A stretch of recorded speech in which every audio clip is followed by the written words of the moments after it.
மாற்றுத்திறனாளிகளுடைய முன்னேற்றத்திற்காக நம்முடைய அரசு முதலமைச்சர்கள் தொடர்ந்து பல்வேறு நடவடிக்கைகளை எடுத்து வருகிறார்கள், திட்டங்களை தீட்டி வருகின்றார்கள். கடந்த வாரம் கூட நம்முடைய முதலமைச்சர் அவர்கள் மாற்றுத்திறனாளிகளை உள்ளாட்சி அமைப்புகளில் நியமனம் செய்வதற்கான அந்த சட்ட முன்வடிவை இந்த அவையிலே அறிமுகப்படுத்தினார்கள். இந்தியாவிலே எந்த மாநிலத்திலும் இல்லாத அளவிற்கு முதன்முறையாக மேற்கொள்ளப்பட்டுள்ள இந்த நடவடிக்கையால் கிட்டத்தட்ட 13,000 மாற்றுத்திறனாளிகள் உள்ளாட்சி பொறுப்புகளுக்கு வர இருக்கின்றார்கள். இதற்காக இந்த மாற்றுத்திறனாளி சகோதரர்கள் சகோதரிகள் முதலமைச்சர் அவர்களையும் என்னையும் சந்தித்து நன்றி தெரிவித்தாங்க.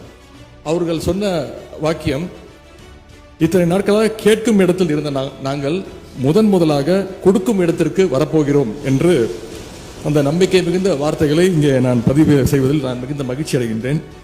மற்ற துறைகளைப் போலவே விளையாட்டுத் துறையிலும் மாற்றுத்திறனாளிகள் சாதிக்க நம்முடைய அரசு தொடர்ந்து துணை நிற்கும். போட்டியில் பங்கேற்பதற்கு முன்பே பயிற்சி கட்டணம், பயண கட்டணம் என்று நம்முடைய தமிழ்நாடு சாம்பியன்ஸ் அறக்கட்டளை மூலமாக தொடர்ந்து நிதியுதவிகளை அளித்து வருகின்றோம்.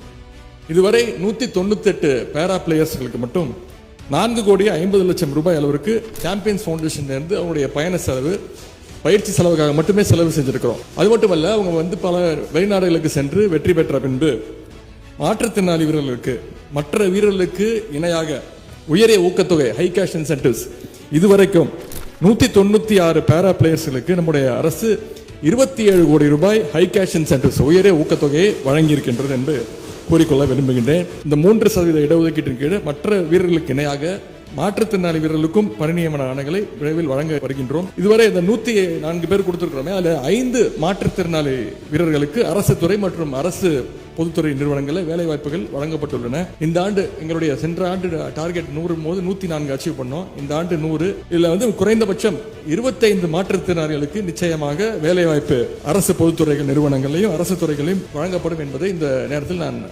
உறுப்பினர்களுக்கு தெரிவித்துக் கொள்கிறேன்.